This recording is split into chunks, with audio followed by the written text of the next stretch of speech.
الحمدللہ رب العالمین والصلاة والسلام علی سید المرسلین اما بعد فاعوذ باللہ من الشیطان الرجیم بسم اللہ الرحمن الرحیم الصلاة والسلام علیک یا رسول اللہ وعلی آلک واصحابک یا حبیب اللہ الصلاة والسلام علیک یا نبی اللہ وعلی آلک واصحابک یا نور اللہ۔ سراپا رحمت شفیع امت صلی اللہ علیہ وآلہ وسلم نے ارشاد فرمایا، جو مجھ پر جمعے کے دن 200 مرتبہ درود پڑھتا ہے اللہ تعالیٰ اس کے 200 سال کے گناہ بخش دیتا ہے۔ صلو علی الحبیب صلی اللہ علی محمد صلی اللہ علیہ وآلہ وسلم۔ ناظرین اکرام، پیش خدمت ہے پروگرام قرآن پاک ترجمہ و تفسیر کے ساتھ، اور ہم ترتیب وار قرآن کے ترجمے اور تفسیر کو اس پروگرام کے ذریعے سن رہے ہیں۔ اللہ پاک ہمیں قرآن پاک کے نور سے منور فرمائے۔ پچھلے پروگرام تک سورہ آل عمران آیت نمبر 100 تک ہم نے پڑھنے سمجھنے سننے کی سعادت پائی تھی۔ آج ہم آیت نمبر 101 سے اپنے درس کا آغاز کرتے ہیں۔ اللہ تبارک و تعالی ارشاد فرماتا ہے، اعوذ باللہ من الشیطان الرجیم بسم اللہ الرحمن الرحیم وَكَيْفَ تَكْفُرُونَ وَأَنْتُمْ تُتْلَى عَلَيْكُمْ آيَاتُ اللَّهِ وَفِيكُمْ رَسُولُهُ وَمَنْ يَعْتَصِمْ بِاللَّهِ فَقَدْ هُدِيَ إِلَى صِرَاطٍ مُسْتَقِيمٍ۔ ترجمہ: اور ایمان والو، اب تم کیوں کفر کرو گے حالانکہ تمہارے سامنے اللہ کی آیتیں پڑھی جاتی ہیں اور تم میں اس کا رسول تشریف فرما ہے، اور جس نے اللہ کا سہارا مضبوطی سے تھام لیا تو اسے یقیناً سیدھا راستہ دکھا دیا گیا۔ ناظرین اکرام، یہاں ابتداً صحابہ اکرام رضی اللہ عنہم سے خطاب ہے کہ اے جماعت صحابہ، تم کافروں کی طرح آپس میں کیسے لڑ سکتے ہو جبکہ تم حضور رحمت للعالمین صلی اللہ علیہ وآلہ وسلم کے صحبت یافتہ ہو اور ان کی زبان مبارک سے قرآن مجید سنتے ہو۔ اس آیت سے عام مسلمانوں کو بھی نصیحت حاصل کرنی چاہیے کہ ہمارے درمیان قرآن موجود ہے، حضور علیہ الصلوۃ والسلام کی تعلیمات موجود ہیں، تو پھر آپس میں نفسانی لڑائی کیسے ہو سکتی ہے؟ تو نہ صحابہ اکرام ایسا کرتے تھے اور نہ ہمیں ایسا کرنا چاہیے۔ اور پھر بڑی پیاری بات اللہ نے فرمائی کہ جس نے اللہ کا سہارا مضبوطی سے تھام لیا تو وہ سیدھے رستے پر ہے۔ اللہ کا سہارا تھامنا، اس سے کیا مراد ہے؟ اللہ کے سہارے کو تھامنے سے مراد رسول اللہ صلی اللہ علیہ وسلم اور ان کے دین کو تھامنا ہے، اور یہ مضبوطی سے جو تھام لے گا اس کی زندگی کے جملہ امور جو ہیں وہ ٹھیک ہو جائیں گے اور وہ ہدایت ضرور پا جائے گا۔ اگلی آیت میں اللہ پاک فرماتا ہے، یا ایھا الذین آمنوا اتقوا اللہ حق تقاتہ ولا تموتن الا وانتم مسلمون۔ ترجمہ: اے ایمان والو، اللہ سے ڈرو جیسا اس سے ڈرنے کا حق ہے، اور ضرور تمہیں موت صرف اسلام کی حالت میں آئے۔ ارشاد فرمایا ناظرین کہ اللہ سے ایسا ڈرو جیسا ڈرنے کا حق ہے۔ اس سے مراد یہ ہے کہ طاقت کے مطابق جتنا ہو سکے اللہ سے ڈرو، اور اس کی تفسیر وہ آیت مبارکہ بھی ہے جس میں اللہ پاک نے یہ بھی فرمایا، فاتقوا اللہ ما استطعتم، اللہ سے ڈرو جتنی طاقت رکھتے ہو۔ اسی طرح آیت کے آخری حصے میں یہ بھی فرمایا کہ اسلام پر ہی تمہیں موت آئے۔ اس سے مراد یہ ہے کہ اپنی طرف سے زندگی کے ہر لمحے میں اسلام پر ہی رہنے کی کوشش کرو، تاکہ جب تمہیں موت آئے تو تم حالت اسلام پر ہی ہو۔ اگلی آیت میں اللہ تبارک و تعالی فرماتا ہے، وَاعْتَصِمُوا بِحَبْلِ اللَّهِ جَمِيعًا وَلَا تَفَرَّقُوا وَاذْكُرُوا نِعْمَةَ اللَّهِ عَلَيْكُمْ إِذْ كُنْتُمْ أَعْدَاءً فَأَلَّفَ بَيْنَ قُلُوبِكُمْ فَأَصْبَحْتُمْ بِنِعْمَتِهِ إِخْوَانًا وَكُنْتُمْ عَلَى شَفَا حُفْرَةٍ مِّنَ النَّارِ فَأَنْقَذَكُمْ مِنْهَا كَذَلِكَ يُبَيِّنُ اللَّهُ لَكُمْ آيَاتِهِ لَعَلَّكُمْ تَهْتَدُونَ۔ ترجمہ: اور تم سب مل کر اللہ کی رسی کو مضبوطی کے ساتھ تھام لو اور آپس میں تفریقہ مت ڈالو، اور اللہ کا احسان اپنے اوپر یاد کرو، جب تم ایک دوسرے کے دشمن تھے تو اس نے تمہارے دلوں میں ملاپ پیدا کر دیا، پس اس کے فضل سے تم آپس میں بھائی بھائی بن گئے، اور تم تو آگ کے گڑھے کے کنارے پر تھے تو اس نے تمہیں اس سے بچا لیا۔ اللہ تم سے یوں ہی اپنی آیتیں بیان فرماتا ہے تاکہ تم ہدایت پا جاؤ۔ ناظرین کرام، یہ آیت کریمہ کمال کی آیت ہے، مسلمانوں کو، عالم اسلام کو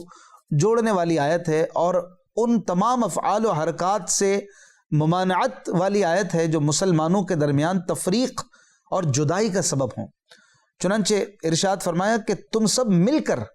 اللہ کی رسی کو مضبوطی سے تھام لو اور آپس میں فرقوں میں تقسیم نہ ہو جاؤ جیسے یہود و نصارہ نے فرقے بنا لیے۔ یاد رہے کہ اصل راستہ اور طریقہ مذہب اہل سنت ہے، اس کے سوا کوئی راہ اختیار کرنا یہ دین میں تفریق کرنا ہے، اور یہ ممنوع ہے۔ بعض لوگ یہ آیت لے کر اہل سنت سمیت سب کو غلط قرار دیتے ہیں، یہ بھی ٹھیک نہیں ہے، یہ سراسر غلط طریقہ ہے، کیونکہ حکم یہ ہے کہ جس طریقے پر مسلمان چلتے آ رہے ہیں اور جو صحابہ علیہم رضوان سے طریقہ جاری ہے، سنت سے ثابت ہے، اس سے نہ ہٹو۔ اور اہل سنت و جماعت 100% سنت رسول اور جماعت صحابہ علیہم رضوان کے طریقے پر ہی چلتے چلے آ رہے ہیں، تو سمجھایا تو ان لوگوں کو جائے گا جو ان سے اور ان کے راستے سے ہٹے، نہ کہ اصل طریقے پر چلنے والوں کو کہا جائے گا کہ تم بھی اپنا طریقہ چھوڑ دو۔ یہ تو ایسے ہی ہے جیسے ایک خاندان اتفاق و اتحاد کے ساتھ صحیح اصولوں پر زندگی گزار رہا ہو، ان میں سے ایک فرد غلط راہ اختیار کر کے انتشار پیدا کرے تو اس سے جدا ہونے والے کو سمجھایا جائے گا، نہ کہ خاندان والوں کو بھی اتحاد ختم کر کے غلط راہ چلنے کا کہنا شروع کر دیا جائے گا۔ بے عینی ہی یہی صورت اہل سنت اور دوسرے فرقوں کی ہے۔ اصل حقیقت کو سمجھے بغیر صلح کلیت کی رٹ لگانا اور سب کو ایک ہی لاٹھی سے ہانکنا، یہ سراسر جہالت ہے۔ تو بہت بڑی تعداد ہے آج کل میڈیا کے اور فتنے کے دور میں جو اس طرح سے کرتے ہیں، انہیں سوچنا چاہیے کہ اہل سنت و جماعت کا جو انداز ہے وہ الحمدللہ 100% سنت رسول اور طریقہ صحابہ علیہ رضوان پر ہے، لہٰذا ان کو تفرقہ کرنے والا اور فرقہ بندی کرنے والا کہنا یہ جہالت اور آپ کی خام خیالی ہے، آپ کی کم علمی ہے۔ اللہ تبارک و تعالیٰ نے اس آیت میں اللہ کی رسی کو پکڑنے کے بارے میں فرمایا، تو اللہ کی رسی کیا ہے؟ اس بارے میں مفسرین کے مختلف اقوال ہیں۔ بعض کہتے ہیں کہ اس سے قرآن مراد ہے، جیسا کہ مسلم شریف میں ہے کہ قرآن پاک حبل اللہ ہے، جس نے اس کی پیروی کی وہ ہدایت پر ہے اور جس نے اسے چھوڑا وہ گمراہی پر ہے۔ اسی طرح حضرت عبداللہ ابن مسعود رضی اللہ عنہ نے فرمایا کہ حبل اللہ سے جماعت مراد ہے، اور فرمایا کہ تم جماعت کو لازم کر لو کہ وہ حبل اللہ ہے جس کو مضبوطی سے تھامنے کا حکم دیا گیا ہے۔ اب یہ یاد رہے کہ جماعت سے مراد مسلمانوں کی اکثریت ہے، جماعت سے مراد وہی بات جو ہم نے شروع میں کی کہ اہل سنت و جماعت اور ان کے نظریات اور ان کے طریقے اور ان کے عقیدے پر ہی ثابت قدم رہتے ہوئے جماعت اور مسلمانوں کا اکثریت کا جو گروہ ہے، اور الحمدللہ وہ اہل سنت و جماعت ہے، ان پر بندہ چلتا رہے، اور یہی مراد ہے۔ مزید اللہ تعالیٰ نے اس آیت میں ایک اور بات بیان فرمائی کہ اللہ کا اپنے اوپر احسان یاد کرو اور اللہ کی نعمتوں کو اپنے اوپر یاد کرو، اور ان میں سے ایک نعمت یہ بھی ہے کہ جب تم آپس میں ایک دوسرے کے دشمن تھے اور تمہارے درمیان طویل عرصے کی جنگیں ہو رہی تھیں، حتیٰ کہ اوس اور خزرج قبیلوں کی لڑائی 120 سال تک جاری رہی، اور اس کے سبب دن رات قتل و غارت گری کا بازار گرم رہتا تھا۔ لیکن جب اسلام آیا تو ان کی عداوت اور دشمنی دور ہو گئی اور آپس میں دینی محبت پیدا ہوئی۔ نبی کریم صلی اللہ علیہ وآلہ وسلم کے ذریعے اللہ تعالیٰ نے ان کی دشمنیاں مٹا دی اور جنگ کی آگ ٹھنڈی کر دی، اور جنگجو قبیلوں میں الفت اور محبت کے جذبات پیدا کر دیے۔ تاجدار رسالت صلی اللہ علیہ وآلہ وسلم نے انہیں ایک دوسرے کا بھائی بھائی بنا دیا، ورنہ یہ لوگ اپنے کفر کی وجہ سے جہنم کے گڑھے کے کنارے پر پہنچے ہوئے تھے، اور اگر اسی حال پر مر جاتے تو دوزخ میں پہنچتے۔ تو اللہ تعالیٰ نے انہیں حضور اکرم صلی اللہ علیہ وآلہ وسلم کے صدقے دولت ایمان عطا کر کے اس تباہی سے بچا لیا۔ اللہ تعالیٰ نے اسی نعمت کا ذکر کیا ہے کہ جب تم دشمن تھے اللہ نے تمہیں دوست بنا دیا، اور تم تباہی کے گڑھے پر تھے اللہ نے رسول کے صدقے میں تمہیں دوزخ سے بچا لیا۔ اس سے پتہ چلا کہ سرکار دو عالم صلی اللہ علیہ وآلہ وسلم ہمارے لیے دوزخ سے بچنے کا سب سے بڑا وسیلہ ہے۔ چنانچہ حضرت جابر رضی اللہ عنہ فرماتے ہیں کہ کچھ فرشتے حضور اقدس صلی اللہ علیہ وسلم کی بارگاہ میں اس وقت حاضر ہوئے جب آپ سو رہے تھے۔ ان میں سے ایک نے کہا کہ یہ تو سوئے ہوئے ہیں، دوسرے نے کہا ان کی آنکھ سوتی ہے اور دل جاگتا رہتا ہے۔ فرشتوں نے کہا کہ آپ کے ان صاحب کی مثال ہے، لہٰذا وہ مثال بیان کرو۔ ایک نے کہا وہ تو سوئے ہوئے ہیں، دوسرے نے کہا ان کی آنکھ سوتی اور دل بیدار رہتا ہے۔ انہوں نے کہا کہ ان کی مثال اس آدمی جیسی ہے جس نے گھر بنایا، اس میں دسترخوان بچھایا اور بلانے والے کو بھیجا، تو جس نے اس کی دعوت قبول کر لی وہ گھر میں داخل ہوا اور دسترخوان سے کھانا کھایا، اور جس نے دعوت قبول نہ کی وہ نہ گھر میں آیا نہ دسترخوان سے کھانا کھا سکا۔ فرشتوں میں سے ایک نے کہا کہ اس کا مطلب اور واضح کیجیے تاکہ بات سمجھ میں آ جائے۔ ان میں سے ایک نے کہا کہ یہ تو سو رہے ہیں، دوسرے نے کہا کہ ان کی آنکھ سوتی اور دل بیدار رہتا ہے۔ فرشتوں نے کہا کہ گھر سے مراد جنت ہے اور بلانے والے سے مراد محمد مصطفیٰ صلی اللہ علیہ وآلہ وسلم ہے، تو جس نے ان کی اطاعت کی اس نے اللہ پاک کی اطاعت کی، اور جس نے ان کی نافرمانی کی اس نے اللہ پاک کی نافرمانی کی۔ محمد رسول اللہ صلی اللہ علیہ وآلہ وسلم اچھے اور برے لوگوں میں فرق کرنے والے ہیں۔ حضرت ابو ہریرہ رضی اللہ عنہ سے روایت ہے کہ نبی کریم صلی اللہ علیہ وآلہ وسلم نے فرمایا کہ میری مثال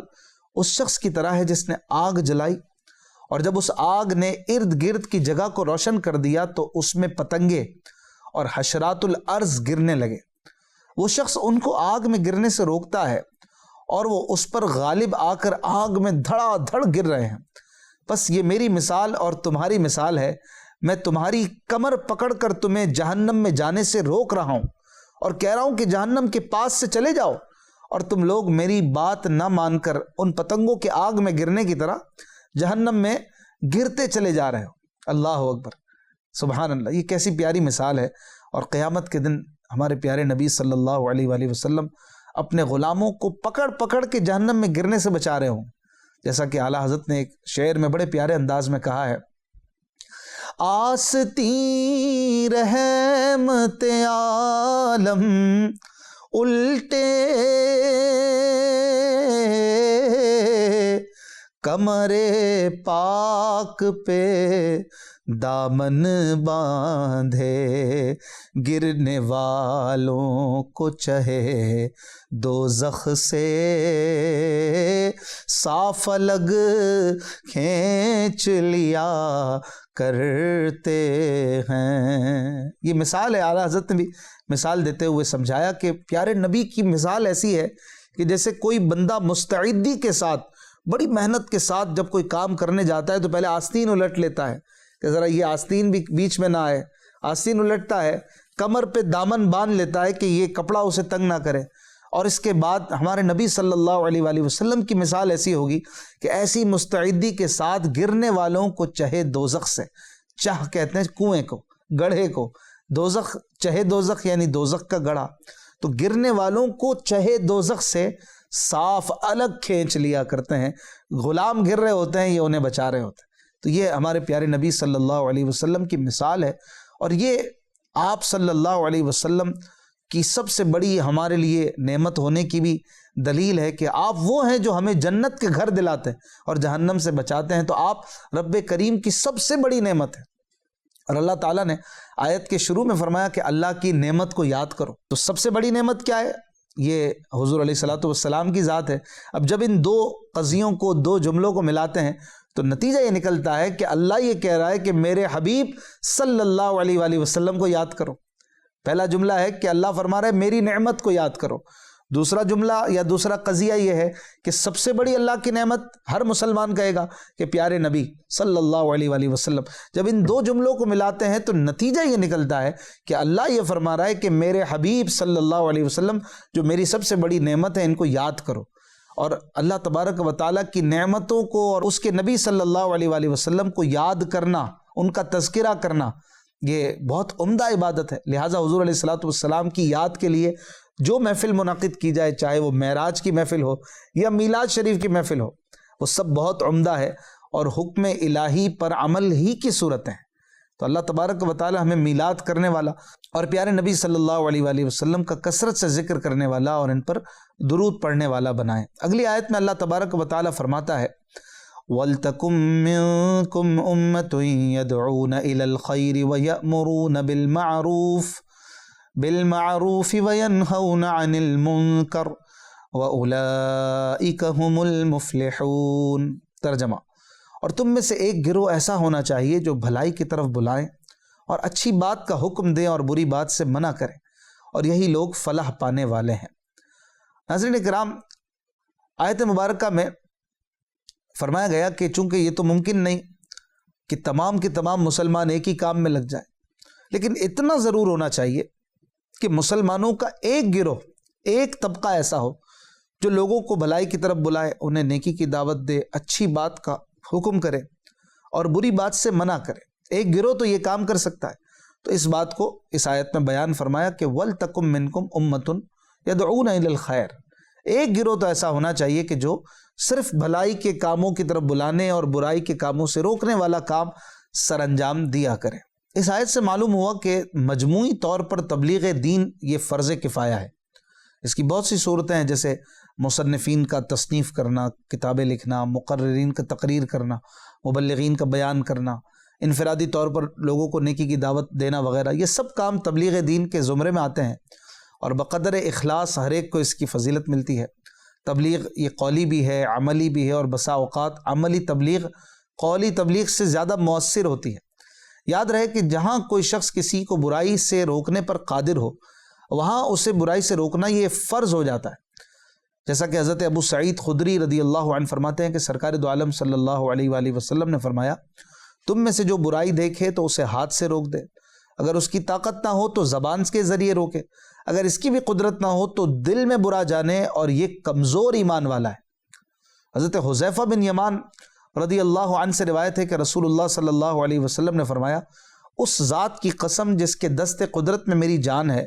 تم یا تو ضرور نیکی کا حکم دو گے اور برائی سے منع کرو گے، یا قریب ہے کہ اللہ تعالیٰ اپنی طرف سے تم پر عذاب بھیجے، پھر تم اس سے دعا مانگو گے مگر تمہاری دعا قبول نہ ہوگی۔ نیکی کی دعوت دینے کی اہمیت ہمیں ان احادیثوں سے پتہ چلتی ہے کہ برائی سے روکنا اور نیکی کا حکم دینا یہ بہت بڑا ایک سبب ہے دعاؤں کی قبولیت کا۔ جب یہ چھوڑ دیا جائے گا تو پھر اچھوں کی دعائیں بھی قبول نہیں ہوں گی۔ ایک اور حدیث پاک میں ہے، حضرت ابو ہریرہ رضی اللہ عنہ سے روایت ہے، حضور علیہ الصلوۃ والسلام نے فرمایا کہ تم ضرور نیکی کا حکم دو گے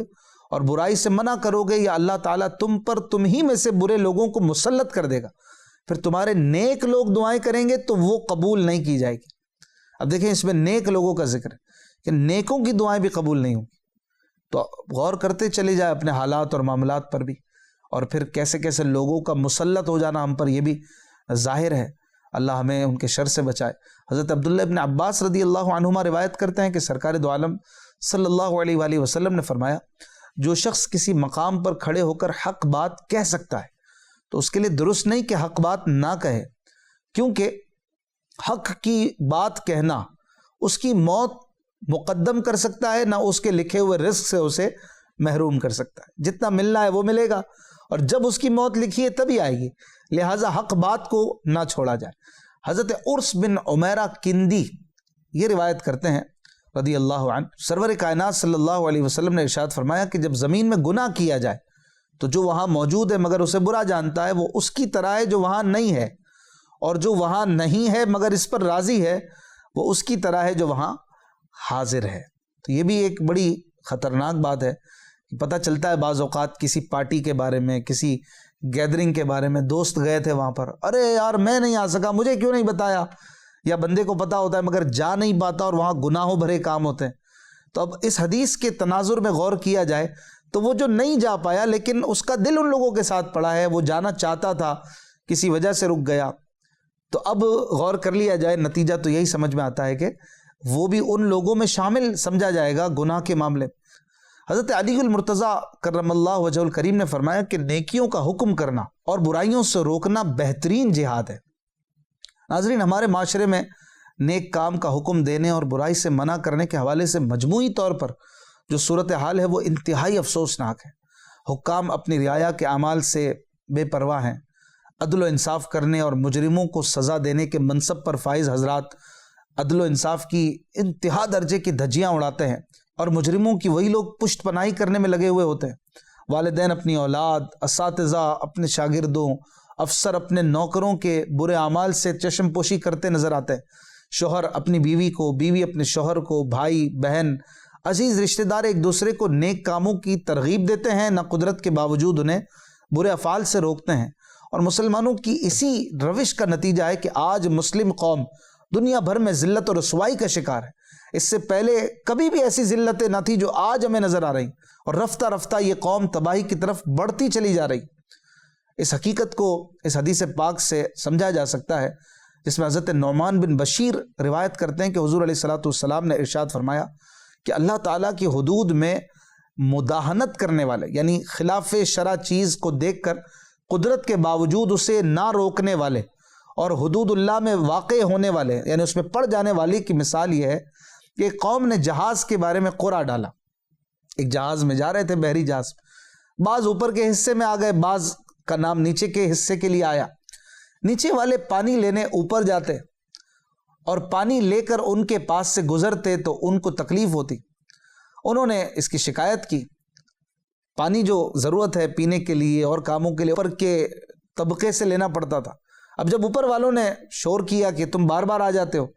تو نیچے والوں نے کلہاڑی لے کر نیچے کا تختہ کاٹنا شروع کر دیا۔ اوپر والوں نے دیکھا تو پوچھا کہ کیا بات ہے، تختہ کیوں توڑ رہے ہو؟ انہوں نے کہا ہم پانی لینے آتے ہیں تو تم کو تکلیف ہوتی ہے، اور پانی لینا ہمارے لیے ضروری ہے، لہٰذا ہم تختہ توڑ کر نیچے سے ہی پانی لے لیتے ہیں تاکہ تمہیں تکلیف ہی نہ ہو۔ اب اس صورت میں حضور صلی اللہ علیہ وآلہ وسلم فرماتے ہیں، اب سمجھاتے ہوئے، کہ اگر تو اوپر والوں نے ان کا ہاتھ پکڑ لیا اور تختہ توڑنے سے انہیں روک دیا تو نیچے والوں کو بھی بچا لیں گے، خود بھی بچ جائیں گے، اور اگر چھوڑ دیا کہ ہاں جو کرتے کرنے دو، اپنے جگہ میں کر رہے ہیں نا، اپنے ٹریک پہ کر رہے ہیں، اپنے طبقے میں کر رہے ہیں، ہمیں کیا، تو نتیجتاً وہ بھی ہلاک ہوں گے، خود کو بھی ہلاک کر دیں گے۔ جب جہاز ڈوبے گا تو اوپر والے بچ تھوڑی جائیں گے، اوپر والے بھی ڈوبیں گے، نیچے والے بھی ڈوبیں گے۔ اور یہی حال ہمارے معاشرے کا بھی ہمارے سامنے ہے کہ ہم بعض اوقات کہتے ہیں یا شیخ اپنی اپنی دیکھ، دوسرا گناہ کر رہا ہے نا، مجھے کیا، لیکن محلے میں کھلی ہوئی ایک شراب کی دکان، میں سوچ رہا ہوں شراب کی دکان تو کسی نے کھولی ہے، جوئے کا اڈا تو کسی نے کھولا ہے، بدکاری کا کام تو کوئی کر رہا ہے، مجھے کیا فرق پڑتا ہے، میں تو نمازی ہوں، میں تو اچھا ہوں، میرے گھر میں تو اچھی چیزیں چلتی ہیں۔ لیکن باہر کی نیکی کی دعوت کی جب آپ فکر نہیں کریں گے، خدا نہ خواستہ آپ ہی ایسے ہوں کہ آپ ہی کے گھر کا کوئی فرد کل اسی جوئے کے اڈے پہ بیٹھا ہوا نظر آئے، کوئی آپ ہی کے گھر کا بچہ شراب کی دکان پہ آپ کو نظر آئے، پھر آپ سر پہ ہاتھ رکھ کے بولے ہائے میں تو سوچتا تھا میرا کیا بگڑے گا، میرے گھر میں شراب ہی پیدا ہو گئے، تو یہ آگ لگی نا۔ یہ ہے اس کا نتیجہ کہ آپ نے فکر نہیں کی اس کی کہ دوسرا ہے نا جو کرتا ہے کرے، مجھے کیا۔ یہ ہے نیکی کی دعوت نہ دینے کا انجام۔ اور جب نیکی کی دعوت بندہ دیتا ہے تو پھر کیا ہوتا ہے کہ وہ اس برائی سے خود کو بھی بچاتا ہے، اپنے گھر کو بھی بچاتا ہے، محلے والوں کو بچاتا ہے، پورے معاشرے کو بچاتا ہے۔ جیسے جہاز کی مثال دی گئی، خود کو بھی بچا لیا اور دوسروں کو بھی بچا لیا۔ اور اگر دوسروں کو یہ سوچ کر چھوڑ دیا کہ بھلے نہ جو کرتے ہیں کرے، اپنے مقام میں، اپنے گھر میں، اپنی دکان میں کرتے ہیں، تو کیا پتہ کل آپ ہی اس دکان پہ کھڑے، آپ ہی شرابی بن جائیں، دل کا تو کچھ پتہ نہیں کب بدل جائے۔ تو برائی کو دیکھ کر اہل اقتدار کے لیے ہے کہ وہ ہاتھ سے روکے، جس کو نہیں ہے وہ زبان سے روکے، پیار سے، نرمی سے، نیکی کی دعوت دے کر، حدیثیں سنا کر، قرآن پڑھ کر روکے۔ اور کم سے کم درجہ، جیسے فرمایا گیا حدیث پاک میں، حضرت ابو سعید خدری رضی اللہ عنہ کی روایت جو بھی ہم نے سنی، کہ کمزور ترین ایمان کا درجہ کیا ہے؟ وہ یہ ہے کہ بندہ اپنے دل میں اسے برا جانے۔ اب دل میں برا جاننا یہ ہے تو کمزور ایمان، لیکن بچاتا یہ بھی ہے۔ بچاتا کیسے ہے؟ کہ جب بندہ کسی چیز کو دل سے برا جانتا ہے، الٹیمیٹلی اس سے خود بچتا ہے، اور اس سے جب خود بچتا ہے تو اس کی برائیوں سے، اس کے فسادات سے اپنے آپ کو بچا لیتا ہے، دور کر لیتا ہے۔ اور جب یہ سوچتا ہے کہ بھلے نہ جو بھی ہو رہا ہے ہونے دو، مجھے کیا، دل میں بھی برا نہیں جانتا، نتیجتاً پھر اس میں پڑ جاتا ہے، اس گندگی میں۔ ایک دن آتا ہے وہ خود بھی وہی کرنے لگتا ہے۔ آج اچھے خاصے مسلمان دیندار نظر آنے والے بھی بعض دل میں ان کے کسی برائی کو دیکھ کر کوئی ہیجان نہیں آتا، کوئی طوفان نہیں آتا، کوئی ان کے دل میں ہلچل نہیں مچتی کہ اللہ کی نافرمانی ہو رہی ہے، ہمیں کیا، دوسرا کر رہا ہے نا، میں تو نہیں کر رہا۔ نہیں، اللہ کی نافرمانی ہو رہی ہے، آپ کو برا لگنا چاہیے، دل میں ہی صحیح۔ جب برا لگنا چھوڑ دے گا نا بندہ، پھر خود بھی پڑھ سکتا ہے، اور اللہ تعالیٰ کو بھی ناراض کرنے والا کام ہے کہ بندے کو کوئی فرق ہی نہیں پڑتا اللہ کی نافرمانی کو دیکھ کر۔ بندہ نیک ہو یہ بھی اس کی ذمہ داری ہے، اور دوسروں کو نیک بنانے کی کوشش کرے یہ بھی اس کی ذمہ داری۔ ایک ذمہ داری نہیں ہے، دو ہیں، یاد رکھیے گا،